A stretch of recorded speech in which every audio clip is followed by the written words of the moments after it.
Welcome to NobelBiz webinars. Get ready for another session full of insightful information, tips, and knowledge shared by industry experts to help your contact center business grow. Hello, Mike McGuire with NobelBiz. This is a webinar series that we like to put on for the call center industry. And today I'm excited. I'm joined with Joey Leinert. Joey and myself go way back in the call center industry. I was the president of NobelBiz. Joey was the CEO of Double Positive. We used to compete daily in the industry. And you know, it's this world of lead generation that we live in. And Joey, I'm excited to have you. I know all your years at Double Positive. I know you were with you were the CRO of, who is it? Digital Media Solutions, DMS, yeah. And today you're consultant, right? Tell us what you do today, Joey. Yeah, thank you so much, Mike. Thanks for having me. Also, we did compete on, Double Positive and Anomaly Squared head to head. We also compete with Chiefs Ravens. So we have a friendly, we always had a friendly banter back and forth, whether it was business or football. And here we come, we're going into, we have a big game tonight against the Lions, but we're recording, but we also have, there it is. Look at that. Look at that. I got Lamar behind me up top. So that's my one little shout out. But thank you so much for having me. You're absolutely right. I do consulting now. So I left DMS a little over 3 years ago and basically built out my own consulting business, connecting buyers, sellers, service providers, working and I like to say making the magic happen, just connecting the dots, just making business transact between typically, where there's a void. So it's a vertical or product where I see I have expertise, or I can jump in, make some connections, have a harmonious business process there where it's nice to watch two companies or two individuals that never met before interact. So it's very rewarding. And I joined the board of Reach last year just to be able to also push forward and give back to the space that's given so much to me, in the sense of wanting to work for a group that believes in best practices, believes in self-regulations, believes in doing things right, believes in having a standards. And I know you're part of the board with me as well. We share that commonality, but it's been nice to see what progress we've built so far with Reach, but obviously we got a long way to go. Yeah. Well, I remember when you were at Consumer Consent Council, and I think you were on there with, you were the president, you and Mike Free was on there. And, that's where, when I was at Anomaly, that's where I got a lot of good information, and it was a little bit of the Wild Wild West back then. Yeah. Mm-hmm. But, when you joined Reach, I was like, perfect, right? Like you have a lot of experience on that side and just practical ideas that are responsible and really help, I think, the lead gen industry. So when we talk about Reach, it's responsible enterprise against consumer harassment. And, it's a nonprofit, and, it was kind of put together between Eric Troutman and others. And the goal, what do you think the goal to Reach is, really when specifically in the lead gen industry? Well, to your point, there was, I was part of Leads Council, which was predominantly, at the time, and I would say the 2010 or 13, 14 era, all the way to 2020-ish when it did a merger or rolled into Pace. So I think I was president. I don't have my LinkedIn in front of me and the years blur, but I think it was 2015, 16, 17, somewhere around there. Yeah. Maybe a year or two later. And after I stayed as emeritus to help advise the board. Leads Council had same thing, best intentions to self-regulate. Couple things that it did not accomplish. One is it did not accomplish standards. For years, we would go back and forth on trying to produce standards. What we lacked was also what Reach does a really good job of, especially putting in its name, is not ideally putting the consumer at the forefront. Like we would make a lot of these talks or business processes on behalf better of the business, but not necessarily on the consumer. I'm not saying we ignored the consumer by any means, Right. but we just didn't put that at the front burner. Like that was a priority. And so when Eric, like you said, Eric, Angela, Cheryl, a couple of the founding members of Reach, they had every intention to help with pace at the time. The Yeah. problem is there was a void. Pace was not getting it done. And Eric, anybody knows Eric, he's got to get it done. And so he was like, fine, I'm going to help. I'm going to form this organization that is going to get it done. So to his credit, he came out with Reach right away with Angela, a couple other key players, and they made tremendous progress in getting first step done and vocalizing that one, we're no more harassing consumers. It's completely off the table. Like we need to treat consumers better. And as generally in the performance marketing community, we're doing a horrible job at it. Number two, we need standards, and we're going to get it done. And we're going to find a way to get it done. So version 1 of the standards kicked off for Reach. But that was like the main, that was the mission up front, was the filling that gap, that void that was there from lack of pace per se, executing on those key points. And now, pace is gone. So there is no pace. There is no real call. We were kind of talking about it earlier. No real call center, organization that's there to lobby or whatever, the set goals is. So I think Reach is positioned really well to try to help fill some of that void that's gone. Right. That's right. And so I think one thing you hit on is the standards.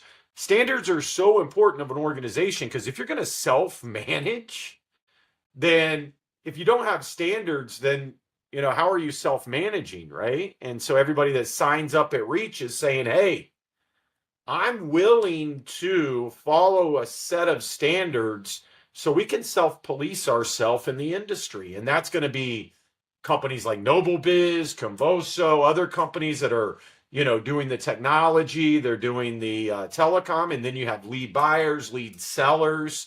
And so ultimately, one of the reasons I wanted to join is because I've seen government come into industries and just slap them.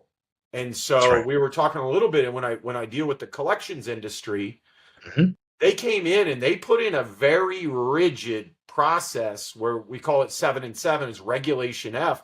Basically said you can only have 7 total contacts to a customer, email, SMS, phone call, in 7 days. And that happened because of the way that collections companies would treat consumers. Yep. So I think standards are super important. And absolutely. Talk to me a little bit about the one-to-one consent that almost came down the pipeline. What do you think would have happened, and what was the one-to-one consent all about? So thankfully, and by the way, I agree with everything you said. Obviously, there's groups that cater more towards vertical specific. There's also like the Insurance Marketing Coalition, which has done a great job in working with the health insurance space, CMS, was really key and vocal in helping the one-to-one consent, which we're going to talk about here in a second, getting thrown out. And so for us, like the main focus for Reach specifically in making sure that when we put our standards together, the revised standards came into about for one-to-one consent. Because we were doing a good job preparing for it. We were leading into getting everything ready. We had to, right? We had no choice. And Eric, who would help obviously run our meetings, midway through the year, like this time, he would say we were at 1% or 5% of this not going through, getting thrown. I remember, yeah. And we're like, all right, so we have no choice. Like, we have to work through this. And sure enough, the committee did a great job building the standards. That's the cool part, too, is there's interaction between key members. There's the Reach, advisory. There's the executive board that helped, put the first draft out there. Then the board itself would review the standards, and then the overall membership. So that really everybody had a say in what was important. What does one-to-one interpretation mean to you? What does it mean to your org? What is it going to mean to your business? So we had all this kind of everybody come together, just really talking through, and ultimately we tried different strategies and tactics on how we thought we could still keep the shared lead model open. And I think we did everything we could. The consumer having to go through the flow, making sure clearly who they were opting into to speak with, and ultimately got to a place where, as best as we could, we came to that consensus on the standards.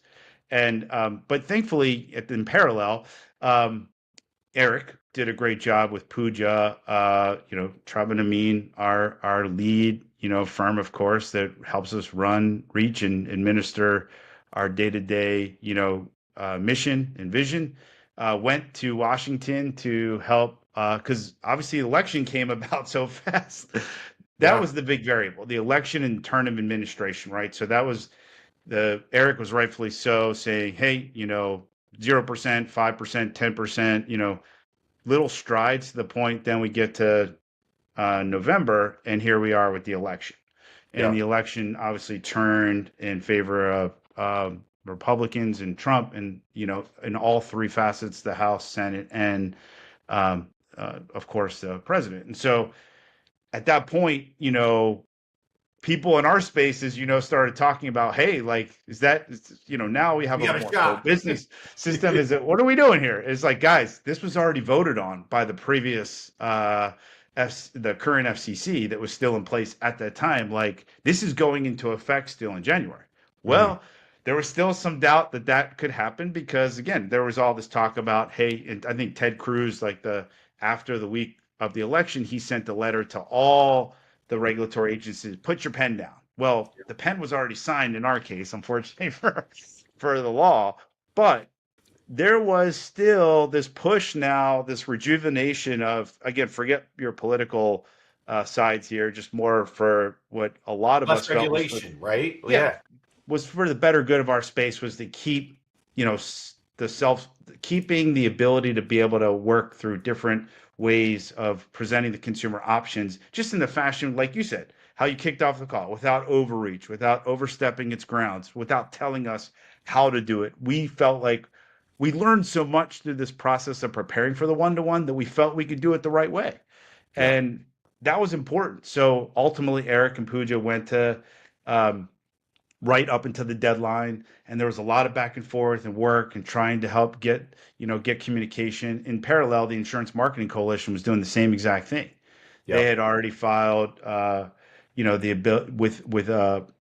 basically a petition, not a petition. They filed a court hearing in the 11th Circuit as an appeal to the judgment of the law, right? So ultimately, they got that hearing in December, and it gave a lot of hope for everybody that obviously that this was going to get considered to be thrown out or revised or stay or something. But we didn't know that the 11th Circuit would act before the deadline of January 27th, right? Or they knew, of course, of the case that there was a deadline, but they're at the mercy when they want to put their ruling out there. So even though the Insurance Marketing Coalition had their day in court a month before, we just didn't know, and it was favorable. Everybody thought they did a great job. We just didn't know if they'd rule in time. So Eric and Pooja went to DC. Within an hour of it going before close of business on Friday, they got a stay from the FCC for a year under the current interpretation of the one-to-one consent or of the current interpretation of the TCPA. Right. Within an hour time period, at the Insurance Marketing Coalition in the 11th Circuit had their judgment out as well, and they threw it out. It was and I've been doing this for 20 some years, man. I have never in my career experienced anything like that.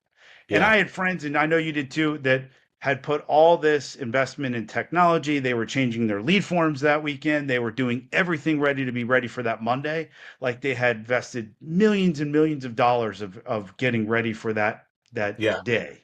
Mm-hmm. And here we are that Friday at 5 p.m. like, bam, Yeah. So- It was wild. I mean, it was probably one of the biggest, if in the lead gen space. It'll be one of those days where they're like, "Do you remember when this happened? Do you remember when this one-to-one yeah, consent it's was crazy, shot down?" crazy. I agree. Now, so let's talk about that. So the government came in and said, "Hey, you guys are being abusive, Yes, right? Some form, agree with it, don't agree with it, but at some level, you're harassing, customers are upset, we're getting complaints." yes, So Reach now is saying, "Hey, let's not go down that road again, right? Let's self manage, let's self regulate, let's come together as an org and say, hey, we can do better than this. We don't need the government to step in and do that." And so that's one thing that I think is super powerful about Reach. There's two. One of the big benefits I get from being on Reach, being on a board member, is, and my customers get, is yeah, the open dialogue and information that we get from the group, from Eric Troutman, TCPA World, about how to really do it right. How to, here's the lawsuits that are coming down the pipe. Here's where we can push back. Here's where we shouldn't push back. Here, based on our, what we know is what you should be telling your customers to do. So that piece is super powerful for me when I have customers that come up and they're like, well, I got old consent, or I don't have consent, or, I'm trying yes, to, do calls this way. And it's easy for me because I'll just be like, well, we just had a Reach meeting and we went over this. And so, hey, yes. by the way, this is how you have to, act. And you should also join Reach because I Yes. think you would find a benefit from this. Absolutely. Yeah, we've had since the one-to-one got thrown out, there's been so much that's happened. And to your point, and we did revise new standards. We'll talk about that in a second. We Yeah. had to. But you're spot on. It's just like making sure that you're in the know, because especially like with all the percentages that I talked about earlier, where we're talking about 0%, 5% to now 100%, and then all the things that have happened post election, Mm. and post new administration. The one thing I will say, and to your point about harassing consumers, and overstepping communication, whether it's trading age data or just too many dial attempts, too many ways to communicate, I think the industry itself, especially brands, like the downline brands that were Yeah. acquiring these customers and using leads to acquire customers, they learned a lot through the one-to-one process, right?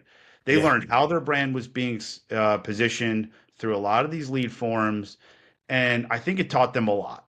There's a small fraction of the space that actually still has adopted one-to-one and is actually, even though their industry hasn't forced it, they still have pushed it out there to their publisher partners and said, "Hey, this is how I want to buy leads." Yeah.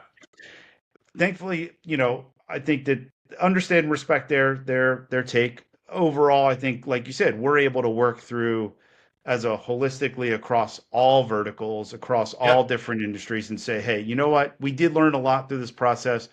We don't want this to happen again, so we're going to put some standards in place that says, look, we want to be very conscious and make sure the consumer is always at the forefront of our communication tactics, but we need to have good practices from our Yeah. business partners and be able to allow them to continue to grow through this channel and acquire customers that is compliant, and Yeah. that's where the consumer raised their hand and said, yes, I'd like to get a mortgage quote where I can compete. Hey, lending tree is when banks compete, you win, right? Like, that's the point, is to be able Yeah. to have that competitive process. So typically when consumers go online, they're looking for a deal, right? Like, that's the point. So I think that's ultimately where we find that healthy medium in really having a collective group, like you said, just listening to our meetings and the discussion points. Obviously, we have the attorneys speak and give us the legal update. We have states now that are having actions, specifically requirements for outreach, like we call them mini TCPAs, right?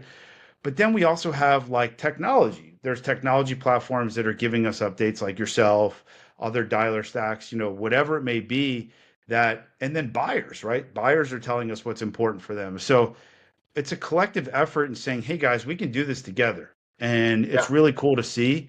And it's nice to know that you're part of an organization that cares, that wants to do things the right way. What I would love to see is Reach to obviously continue to grow. That's a big push that we have right now is Yes. we're trying to get out the message of why Reach, why we think, not, I mean, number one, the amount of money to join Reach is nothing right now, right? And the Correct. value you would get from just being on those calls and learning how to navigate the TCPA. If you asked your attorney, I mean, one call and you're a member. So that piece I think is a no-brainer. Now, Yes. what I would like to see to Reach is when we can start using this as a trusted marketplace. Yes. And so an example would be, I'm looking for leads. I want to go buy some leads. And I have this partner that's not a part of Reach, and I have this partner a part of Reach. So if I was a brand and I was putting my name on there, I would like them to say, hey, this I know represents what I want my brand to be, and I'm going to this resource because they have standards, because they're making a real sacrifice, because it's a sacrifice to live by standards. I mean, we can go down religion, whatever you want. There's standards, and it's a sacrifice that you make to do that. But at the end of the day, there's going to be value in what Reach is going to bring the industry. And I think that's one big part that I could see this growing into is just this trusted resource to be able to partner with, be able to do business with, and that you're more likely to be successful and to be compliant.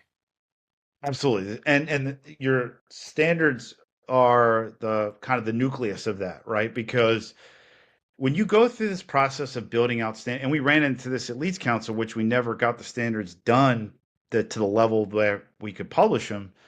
It's like that, when you have a standards, not everybody's going to agree on every single point. Right. It's impossible, right? There's just too many companies in different verticals, different business processes, beliefs. Like you said, compare religion, right? It's like, Yeah. but we all have the commonality, though, of at least saying that, you know what, I may not agree to every point in here, but I'm going to adhere to it. And I'm going to work around that and just be able, even though I may, like I said, not agree with a specific point here, I'm still going to adhere to it. And so, yeah, if I reach across to, got it? I got you. To another company in the space and that's using the same standards, I'm going to help. It's going to help make that business process much easier. So, yeah, we're badges, like so forth that we can apply to websites that that they've adopted the standards. And look, standards don't get adopted overnight. So we have a grace period. If hopefully anybody's listening to this understands that. We don't expect you to adopt the standards day one. That's just very hard. There's obviously a lot of different business processes or marketing that you may already have in place that you may not be able to change. However, if you sign up, we do give you that grace period and being able to, and it's a good grace period. So it's not just like happens overnight. I think don't quote me on this, but I think it's a year and a half. Well, it's the difference between are you here to make a quick buck, or are you here to have a long lasting business in the industry? And so, and you see the pros and cons. You see the grifters per se that's just floating through. They'll be here a year or two and then they're out, and they're dodging TCPA lawsuits and all that type of stuff. So we're looking for those people that are like, hey, I want to adopt this. Yes, I got to get some ducks in a row and I got to do X, Y, and Z. But ultimately, I know that my business is going to be here for the future. And that's what I'm trying to build. And go ahead. You can follow TCPA World, get all the information that you need as far as updates. However, there's a lot more that we get just being able to have that dialogue within the membership base, right? So like we're able to what would you say is like the real pros, besides just bringing what we talked about, which is self-regulation, which is all the other pieces that are important. What do you think the strong pros of being a member of Reach? So for starters, I think you and I have talked about it a little bit here, but it's just, I want to definitely emphasize this. We meet every month, and then Yep. we have subcommittees that focus on technology, government affairs. I run the marketing and membership committee, which is important because as Eric calls out, and he said this for since the beginning, is if you're joining, you should join with a purpose. Join with actually not just like actually where you want to make a difference, or your company or you individually Right. or you as a company want to make a difference. So being able to participate and actually have a say in the movement of what we're going to try to accomplish. So all of those committees are really important for our future. Obviously, tech with AI at the forefront. We have Sure. government affairs. We have state specific that we're talking about here, right? That as much as the Fed seems like they pulled back. However, we're going to call out in a second here. The Fed is um, really our biggest. You and I have talked about this. The petition with of trying to stop spam flagging and calling by the carriers. As Eric vocally, rightfully says, it is a violation of free speech, and I agree. And so it's something that is very important. So for me, when I talk to people about the one of the biggest pain points, and I know you're in the call center space, it's like this this crazy process now of how the carriers have the ability to flag wanted calls. Like these are people that actually said, I want to call, and they're blocking it, and which is crazy, right? Like You know how do we what get most better? people don't know, Joey, is they don't know what's behind the scenes of what it takes to navigate this world of spam labeling, calling. They don't understand the cost implications. They don't It's crazy. understand all those things that you have to go through in order to just deliver a call that somebody is opting into. That's right. And that's where I did a panel at contact.io. Yes. I've done multiple talks Yes. on it, and I Thank said, you. guys, this is like pay to play. So It is pay to play. I'm buying a phone number. I am raising my hand saying I'm a legitimate company. I'm not hiding in the shadows. I'm registering my DIDs. Yep. And because I'm dialing a certain algorithm or whatever is going to say, you're a bad guy. And let's say free speech alone. That's more for like I think the block calls. That's something Yes. like you Correct. are literally not allowing me to say what I need to say. Now let's start labeled calls. Right. You might as well just be defaming their character every time Yes. somebody calls That's right. because you're immediately giving them the scarlet letter before they even answer the call. How are you going Exactly. to do a business transaction with somebody on the phone when it says scam likely? Yes. You gonna And give the credit card? You know, like, and and to me, and amen, man, I appreciate your passion behind it yeah, because clearly you're in the thick of it every day, and I yeah, appreciate all that you're doing to help. Because to me right now, especially across all different verticals, it doesn't matter if you're using humans or AI for your outreach, like that's still going to happen and is happening, and it's growing as a pain point that's not it's not going to go away. It's getting harder and harder to work through. So I think as part of the benefits of us putting this petition out there is we have a track record, an open dialogue with the FCC, and I do feel that our committee that is working to get in front of them will make progress. yeah, Obviously, the FCC is dealing with some stuff right now, like sure, broadcast, the broadcast networks and so forth. They probably have a lot more of higher ranking things on their agenda, but it's still this is we're not going to let it go. This is a yeah. big issue for us and a big issue for no matter what vertical you're in. Consumer finance, obviously, there's the pain point of debt or people that are really trying to help consumers. They're getting labeled as something that My they're kid's not. school gets labeled. Yeah. They're I mean, my helping kid's people. They're school helping was people get called. back on their feet, and they're getting labeled as some business that they're not. So it's just really what we've learned with government is they think they understand but they don't. Or this is maybe even the carriers, right? That they think they understand, they don't. Yeah. So, or there's like the pay to play model. There's stuff going on behind the scenes, lobbying between the credit card companies or whoever that is working to put this blocking into effect or labeling, which is horrible. So the collaboration between our membership is the collective energy that you get is it feels great to attend the meetings because you have really bright minds, all influencer within the performance marketing space, different verticals, different buyers, sellers, service providers, technology.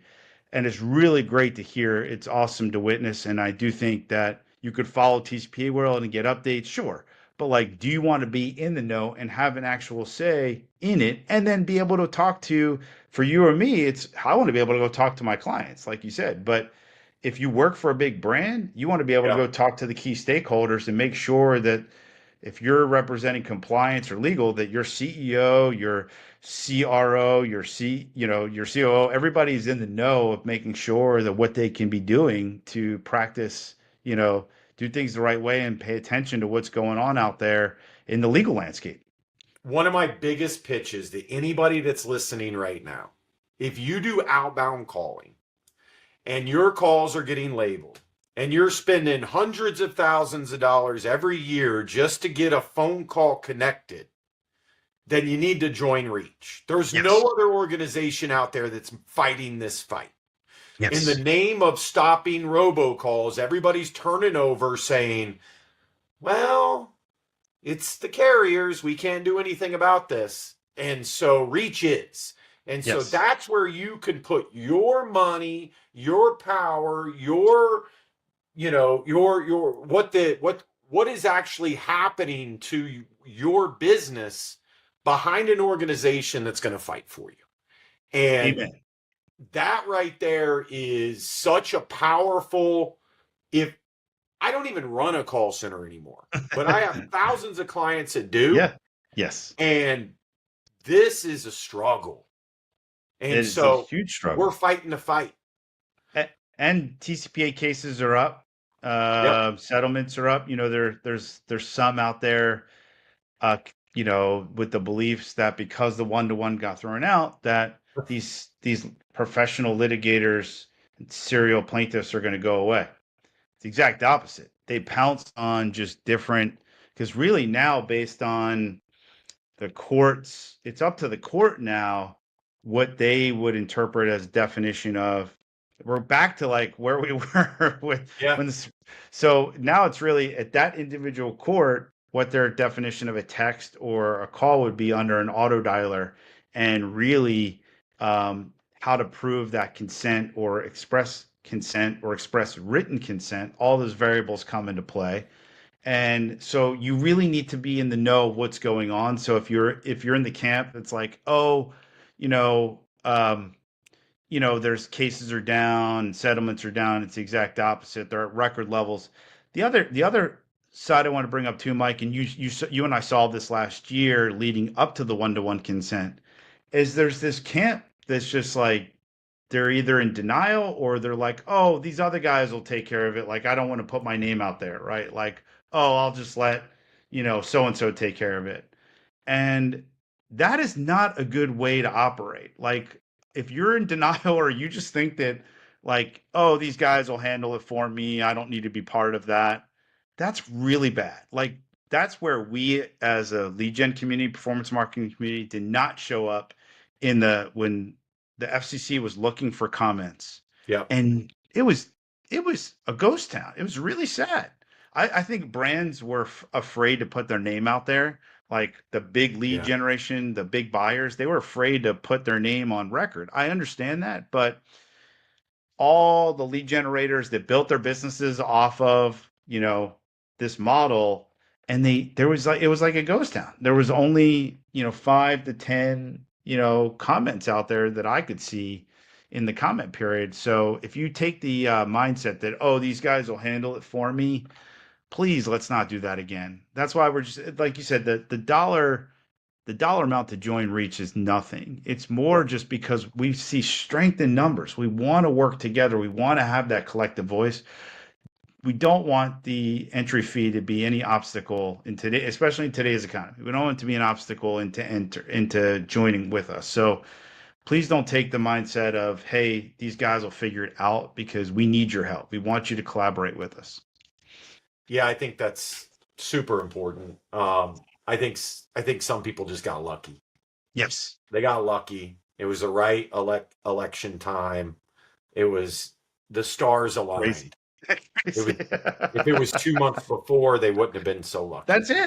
That's it. So sometimes you get lucky, but it's not a business strategy, right? That's exactly. You you learn know, from it.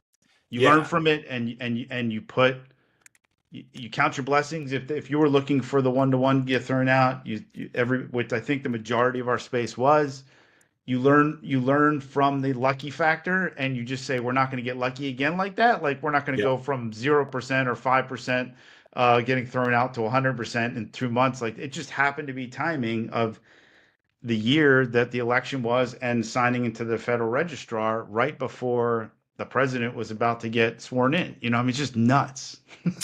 I think people dodging and like kind of like it'll never affect me mentality. I just talked to a guy 3 days ago, and we used to do business together like a year ago. And then he just kind of stopped. I was checking in on him. I was like, hey man, how's things going? Haven't heard from you in a while. He's like, I got shut down. And I'm like, what do you mean? He goes, I got a lawsuit, and it took everything. And he was like one that I would consider good, not great, but good. And he interpreted or kind of turn the other way to where now he's got to start over. Like, it's a startup. Yeah. Where this guy had hundreds and hundreds of agents. And so it can happen to you. Yes. And the idea now is we have an opportunity to join an organization with the numbers. Yes. And self-regulate and follow compliance and have a business for years to come, or sell or give to your kids, whatever you want. Yep. But the alternative is it's not worth it in my mind, to where you're out of business. We see it every day on TCPA World. This person's going, lawsuit. They had to settle for 30 million. They had to settle for whatever. Yeah. Again, I don't think the lift or what the cost is to do it compliant versus what you make off the uncompliant, it's just not worth it. It's not a risk benefit equation that I would want to sign up for. Yeah, exactly. And like you said, showing up is so important. People that show up to industry trade shows, that's good, right? Like, they're showing their face. They want to do things the right way. Taking a step further by joining Reach, especially where your voice is heard, it's important to take it that step further. Like you said, don't just say these guys will handle it for me. And look, like, what we learned from this is we actually want to have open dialogue with the regulators, whether it's federal, state, because it's our job to educate them on actually how the consumer is being treated fairly. Like, that is part of our standards and our mission. And we'll always say that, right? It's like how we are putting the consumer first. We're not just putting zeros and ones out there. We're actually making sure that they're being treated fairly, and they're actually being satisfied with what their objective was for their filling out that form. They wanted a mortgage. You nailed it. You said, okay, we're getting all these complaints on one side, and then when they open it up for the other side to say something, they don't hear anything. So what are they going to assume? So we have to be proactive in not just waiting and being instead of just waiting till there's a new proposed law. We actually have to get out there and educate, and that's at the state level too. I mean, it's hard when you don't have a big government affairs team, but we're trying to choose the areas that we know we can have the biggest impact right now. But yes, proactive versus reactive. Same thing what we learned through the one-to-one process.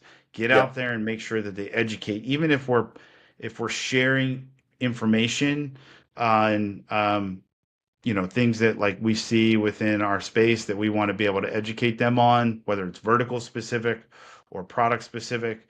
that is something that I think I'm going to help continue with the rest of the board. I know you will as well. Just trying to do things so we can educate the regulators and have that open dialogue. So I'm out there, I'm a call center, I'm a lead buyer, lead seller, and I'm like, hey, let me learn more about Reach. Is there a website? How can people get a hold of it? Yes, we do have a website, reachnbc.com.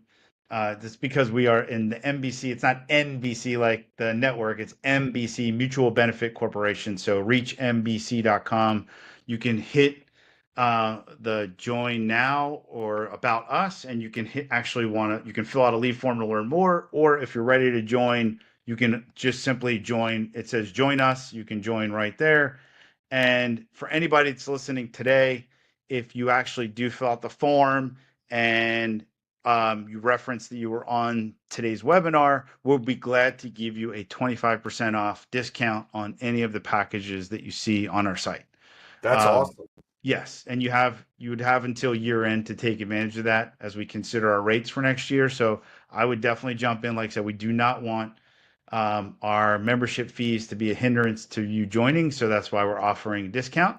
And we'd love to have, as again, the collective effort of plenty of call centers, plenty of different marketing, committees or different industries join us and really be able to help us create that mission or execute on our mission. Yeah, I mean, you're going to see us. We're at the shows. I know we've been having booths at Contact.io, LeadsCon, Yes. other places. So we try to get out in the community to say, hey, this is us. It's the people that you do business with every day. Those type of companies are signing up. It could be carriers and technology companies like us, could be all different types. But the whole goal here, if I could say the two biggest benefits that I see in Reach is, number one, the amount of legal knowledge you get for free. Technical. Yes. On our calls. I mean, I could call Eric right now. Yes. He does. I asked Pooja, hey, I got a panel. Can you come on? It's never no. Like, the information and the quality of, legal opinion that you can get is out of this world. Then you get to layer in other attorneys and other members and other real life, companies and people that are dealing with this every day. Yes. It's a no-brainer to me. So I don't want this to be an infomercial for a Reach, but I think it's super important to at least check it out and say, hey, is this right for me and my organization? Yeah. And thank you. It's not like we're trying to push infomercial-ish type, but Right. we do want all the information to get out there about what we're doing, because it's hard to put that all on a one-pager at a trade show, right? Or when you have 2 minutes, somebody in passing. So I appreciate you having me on just to be able to speak through this. And because it's really like, I mean, I think Eric just sent out in his newsletter, and it's on TCP World. He charges, going into next year, it's going to be $6,000 an hour. Yeah. So if you join our member meeting, you get an hour. Oh, it's unbelievable. But there's other lawyers that are represent brands. There's different, lead generation, compliance folks on there. So it's the collective intel and knowledge that you get. And I'll just leave a quick teaser here because I know we're running out of time, but we're talking a lot about AI and use of AI, of course, right? And so in short, make sure if you want to be compliant about it in today's world, as the regulators are looking at it, just make sure you're disclosing that you're using it. I think that's really helpful to the consumer. There's some bill out there that's trying to say that you're going to have to give the consumer options to choose if they don't want to speak to AI, but I think it's good if you want to be proactive to just let the consumer know that you're and it's part of our standards that you're using AI to outreach. And so that's a little teaser. Funny because there's a lot of misconceptions. So people all of a sudden, and I sell technology, and they'll be like, hey, I'm going to use an AI bot and I'm going to replace all my calls, and I'm going to use these AI calls. And I'm like, cool, sounds like a good plan. Do you have consent? Well, what do you mean? Right. I'm like, it's a robocall, guy. Like, Exactly. it's still Exactly. AI. AI doesn't mean non-consented human calls. Exactly. And And so so you can you anybody say can here on download our Reach. Go yes, ahead. and anybody can download our current standards where we did revise after the one-to-one. We have some Yeah. AI, in there, of course, as well. And so I want to make sure everybody has the ability to read those standards as they join, and we publish them fairly because we want you to have an understanding of what we're working on. But thank you, Mike. That's really, really Yeah. helpful. Yeah. Well, I appreciate it, Joey, and I appreciate you joining. It's awesome. Anytime we can get together. I'm sure we have a big football night coming up next week. Yes, So sir. it'll be awesome. Ravens are doing good. Chiefs not so much right now, but we It's did get off the September. schneid. We Yeah. had one of those get right games last night. Yes. So, Yes. That's right. anyways, That's right. I'm And sure we'll one meet of your each top other in the receivers is playoffs hurt, like so every year. it'll be fun. Exactly. It always comes down with Andy Reid, Patrick Mahomes, Steve Spagnuolo. I mean, you're going to be in it no matter what. So All I would just say, guys, is if you want to get a hold of Joey, reach out to him on LinkedIn. He's all over the place, not only for Reach, but Joey is a very bright mind in this space. He's a consultant. He doesn't have to just represent one brand. He can really guide you through your entire process of what you need. And he's got 20 some years experience. So look Joey up. I always follow him for great information. And reach out to me, Mike McGuire at NobelBiz. We'd love to help you with anything you need. thanks, Mike. Awesome. Take care, man.